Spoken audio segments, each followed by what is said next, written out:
আসসালামু আলাইকুম রহমতুল্লাহ। সব জিনিসের অভিজ্ঞতা থাকা বালা। প্রথমত আমি জীবনে রং করছি না, কিন্তু ওই ট্রাই করে দেখি, চেষ্টা করে দেখি, রং করতে পারিনি। আলহামদুলিল্লাহ ওদের ছাড়া আমি রং করছি। আমার রং করা কেমন হয়েছে, প্রিন্ট করা সেরকম হয়েছে, আপনারা অবশ্যই কমেন্টের মধ্যে জানাইবা। আর আমি মেসেজ দিলাম আপনারা একটাও, আসলে সব খাম লাগিয়ে রাখা কিন্তু পালা। আমি কিন্তু অভিজ্ঞ মিস্ত্রি না, এরপরেও যে বিসমিল্লাহ করে আসা হয়েছি, আল্লাহ বরকতে ওটা মোটামুটি পাক্তাও রং করে দিয়েছি। এই যে দেখে না, এগুলো আমি করছি, কিন্তু উপর সাইড আমি করছি, নিচ সাইড আমার বাগনা করছি, কিন্তু এই সাইড সারা আমি করছি। কিরকম হয়েছে জানা এগুলো আমার।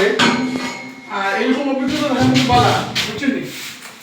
যেটুকু খাবার দেখতো না, মিস্ত্রিও রাখতো না, খরচরার থেকে বাঁচবা। মিস্ত্রিরা যে খরচ লাগবো কত বেড়াচ্ছে না, নিজেও করবা, নিজের খাম নিজেও করা পালা। এগুলো আমার নিজের খাম, আমার মেয়ের বাসা, এটা নতুন বাসা হয়েছে, এর কারণে এটা আমিও খামও সাথ দিলাম। আলহামদুলিল্লাহ খুব ভালো লাগে, নিজের খাম করলাম, খুব খুশি লাগে, আনন্দ লাগে। তো সব ভালো থাকবা। আমার ভিডিওটা কেমন লাগলো আপনারা সবাই জানাইবা। আসসালামু আলাইকুম।